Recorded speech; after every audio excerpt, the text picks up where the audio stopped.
نحمده ونصلي على رسوله الكريم أما بعد أعوذ بالله من الشيطان الرجيم بسم الله الرحمن الرحيم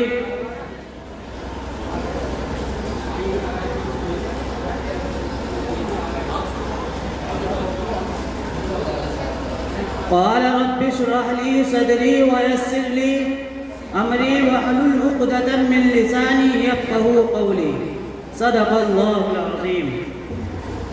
غلط الزام ہے ہم پر وفاداری نہیں کرتے، محبت بانٹتے ہیں ہم اداکاری نہیں کرتے، برا جب وقت آتا ہے وطن پر اے وطن والو ہم اپنی جان دے دیتے ہیں، غداری نہیں کرتے۔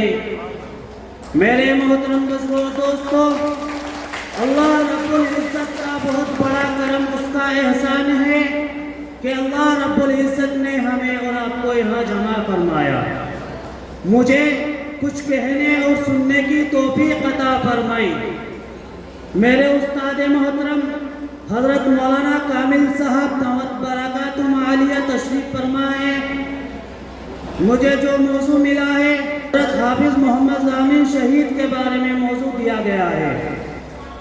دعا کیجئے کہ اللہ تعالیٰ مجھے صحیح بات اور سچی بات کہنے کی توفیق عطا فرمائے۔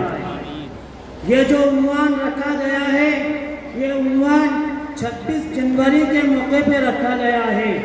آج یوم جمہوریت ہے۔ حافظ محمد ضامن شہید شاملی کے رہنے والے تھے۔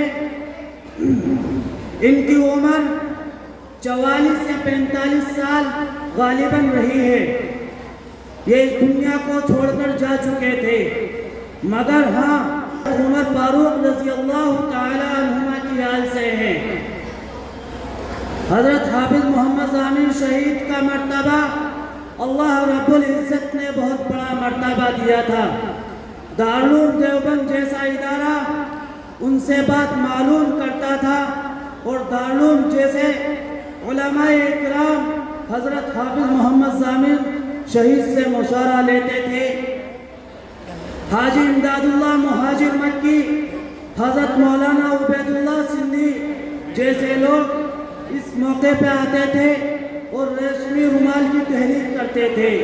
میرے بھائیوں، حاجی حافظ محمد ضامن شہید اس طریقے کے تھے کہ لوگ ان سے مشورہ کرے کرتے تھے اور یہ بتلاتے تھے کہ حافظ ضامن شہید ایسے شہداء ہیں، ایسے لوگ ہیں، اور وہ اس طریقے سے اپنی بات پیش کیا کرتے تھے۔ میں ختم کرتا ہوا ما علینا الا البلاغ۔